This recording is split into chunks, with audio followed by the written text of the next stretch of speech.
বোধিসত্ত্ব একবার এক বনের বৃক্ষ দেবতা হয়ে জন্মগ্রহণ করেছিলেন।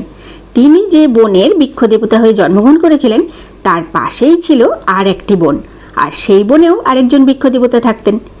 সেই বনে ছিল একটা বাঘ আর একটা সিংহ, আর সেই বাঘ আর সিংহের ভয়ে কোনো লোক সেই বনের ধার কাছ দিয়ে যেত না। ভয়ে তারা অন্যদিকে মুখ ঘুরিয়ে চলে যেত। বনের মধ্যে বাঘ আর সিংহ যত রকমের পশু প্রাণী ছিল সব কিছুকে দিয়েই তাদের ভোজ সারত।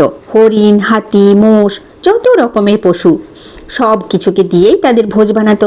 বেশ কিছুটা খেত আর বেশ কিছুটা ওই বনের মধ্যে ফেলে রেখেই তারা চলে যেত। ফলে সেই পচা মাংসের দুর্গন্ধে সমস্ত বন দুর্গন্ধময় হয়ে থাকত।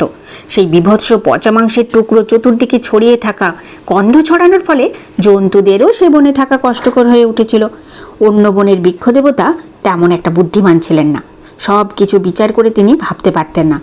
ওই বনের বৃক্ষ দেবতা ভাবলেন, এই বাঘ সিংহই হচ্ছে যত নষ্টের মূল। এদিকে বোধিসত্ত্ব ছিলেন তার বন্ধু। সেই জন্য তিনি একদিন বোধিসত্ত্বকে ডেকে বললেন, সৌম্য, এই বনে বাঘ সিংহের ঝামেলায় তো আর পারা যায় না, চারিদিকে শুধু পচা মাংসের গন্ধ, টেকাই যাচ্ছে না। আমি বরং এদের বন থেকে তাড়াবার ব্যবস্থা করি। বোধিসত্ত্ব ওই বৃক্ষ দেবতার কথা শুনে বললেন, ভদ্র, তোমার ভাবনাটা কিন্তু ঠিক নয়। আসলে এই বাঘ সিংহ আছে বলেই আমাদের বনে মানুষের হাত পড়ে না। বাঘ সিংহের ভয়ে তারা এখানে আসতে সাহস করে না। ওরা যদি চলে যায় তাহলে কিন্তু মানুষেরা আর ওদের ডাক শুনতে না পেয়ে দলে দলে এই বনে আসবে, গাছ কেটে কেটে এই জঙ্গল নিশ্চিহ্ন করে ফেলবে, সমস্ত জমিতে চাষবাস করবে, বনভূমি বলে আর কিছুই থাকবে না। তাই বাঘ সিংহকে তাড়াবার কথা মোটেই ভেবো না। কিন্তু বৃক্ষ দেবতা বোধিসত্ত্বের উপদেশ কানে নিলেন না।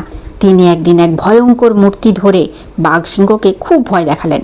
তার মূর্তি দেখে বাঘ সিংহ তো খুবই ভয় পেয়ে গেল, আর তারা সেই জঙ্গল ছেড়ে অন্য জঙ্গলে চলে গেল। এদিকে লোকেরা সে জঙ্গলের কাছ দিয়ে যাবার সময় আর বাঘ সিংহের ডাক শুনতে পায় না। কয়েকদিন পরে তারা বুঝতে পারল যে বাঘ সিংহ আর এখানে নেই। ফলে লোকেরা দা, কুড়োল সমস্ত নিয়ে চলে এলো ওই জঙ্গলে, আর বনের একটা অংশ কেটে ফেলতে শুরু করলো। এটা দেখেই বৃক্ষ দেবতার এবার টনক নড়ল। তিনি বুঝলেন যে বোধিসত্ত্ব ঠিকই বলেছিলেন, বন তো আর বন থাকবে না। তিনি ছুটলেন বোধিসত্ত্বের কাছে, বললেন, সৌম্য, আমি তোমার কথা শুনিনি, ভয় দেখিয়ে বাঘ সিংহদের তাড়িয়েছি, এখন লোকেরা এসে বন কাটতে শুরু করেছে। এবার তুমি বলো, এবার আমি কি করি? তখন বোধিসত্ত্ব বললেন, সেই বাঘ আর সিংহ তো অন্য বনে চলে গিয়েছে, তুমি এখন সেই বনে যাও, তাদের ডেকে নিয়ে এসো। বোধিসত্ত্বের কথা মতো বৃক্ষ দেবতা সেই বনে গেলেন। বাঘ সিংহকে ফিরে আসার জন্য অনুনয় করতে থাকলেন। বললেন, ভাই বাঘ, চলো, তোমরা বনে ফিরে চলো, আমার উপরে দয়া করো।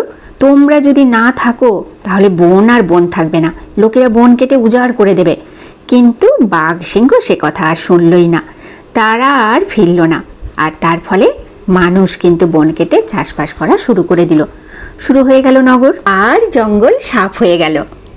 তবে এটা কিন্তু সত্যি কথাই, যত কিছু করেই ভক্তি আসুক না মনে, ভয়ে কিন্তু ভক্তি বেশিই আসে, তাই না? অবশ্যই কিন্তু লাইক কমেন্ট করে জানাবেন যে কেমন লাগলো ভিডিও আর আজকের গল্পটা। আজকের ভিডিওটা এই পর্যন্তই, দেখা হচ্ছে পরবর্তী ভিডিওতে আবার বেশ কিছু সুন্দর সুন্দর ভিডিওর সাথে, সুন্দর কিছু গল্প নিয়ে।